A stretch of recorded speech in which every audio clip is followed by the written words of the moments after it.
Hope is the oxygen of the soul, but disappointment will devour you.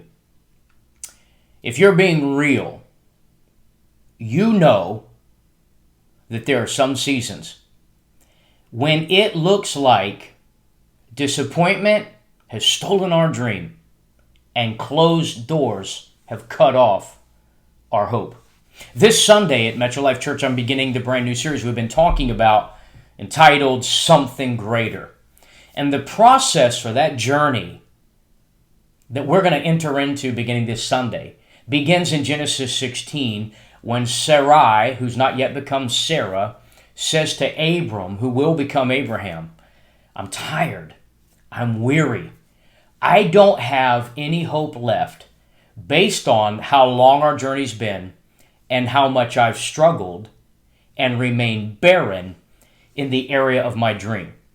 And since I'm not going to be able to have a baby, I still want to try to build my dream, but I can't build it myself. So here's what I want you to do, Abram. I want you to go in and sleep with Hagar.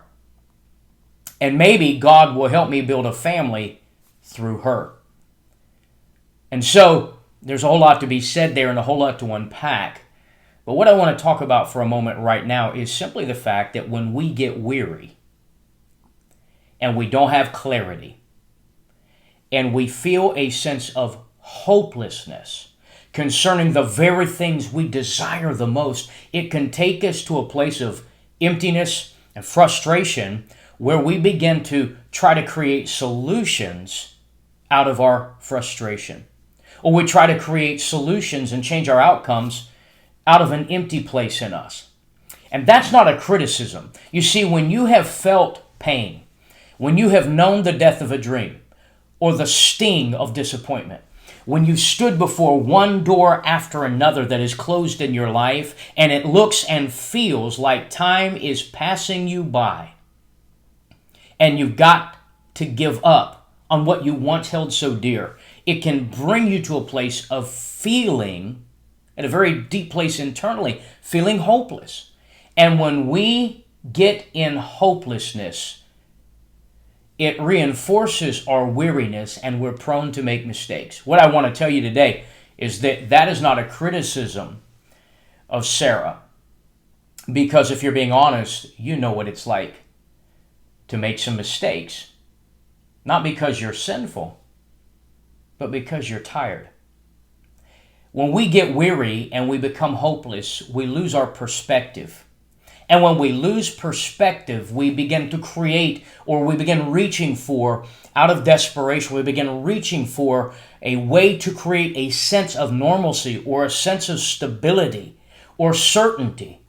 She fears that she's going to die because time's passing her by. And that she just begins to assume that it's never going to happen for her. And what I want to say to those watching right now who, some point in your journey, you've gotten weary, and it's not because you were sinful or rebellious, but you've made some mistakes. You tried to, like I like to say, you tried to help God out, and it only made things worse. That's not a criticism. You see, when you've been through pain like that, when you've been through emptiness or hopelessness, when you've battled deep disappointment, you don't criticize others who've been there. You don't criticize because you can empathize. And what I want to tell you today is God empathizes with us when we go through that. The psalmist David wrote it this way. He said, God, you understand how I'm framed in the inside, mentally, emotionally, spiritually. You know how I respond when I'm tired. You know how I think when I'm empty. You know how I process information when I don't have clarity because I feel hopeless. God, you know me. You don't just know what I'm going to think. You know why I think the way I do. You understand me from a very deep personal place of empathy. And then Paul puts the capstone on that truth when he says, we do not have a high priest in Jesus who is incapable of feeling what we feel, of internalizing what's going on in the internal struggle that takes place in us when we are hopeless, and out of that hopelessness, we make mistakes. You see, Ishmael was a mistake. It was a bad strategy. It was an unwise decision to suggest to her husband that he sleep with Hagar. And so Sarai and Abram are both complicit in that.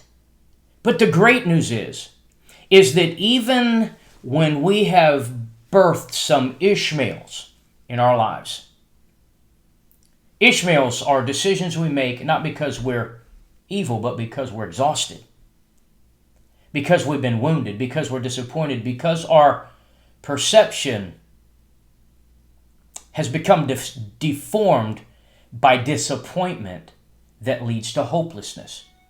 But the power of the story lies not in Ishmael, but in Isaac. You see, in spite of their mistake, God could empathize. God empathizes. If you're battling hopelessness today, if you're feeling discouraged, disappointed, maybe you are just slap worn out because door after door after door has closed in your life. I want to tell you this. Your mistakes may complicate some situations in your life, but they cannot cancel the covenant arrangements, the purposes and destiny God has placed on your life. Ishmael didn't close the door to Isaac. He just complicated some things for them. So let me say this to you today because I want to say it powerfully. The oxygen of your soul is the hope that God gonna give you back when He brings you to a place of clarity concerning your calling. A couple of things I want to speak to right now. You are going to get, in spite of the closed doors that have created disappointment and maybe brought you to a place of hopelessness, and maybe in that state you've made some mistakes. God empathizes with you. He's not called you to perfection. He's called you to faith. And faith produces hope. The word hope that appears in the scripture is the word literally means to have an expectation for something.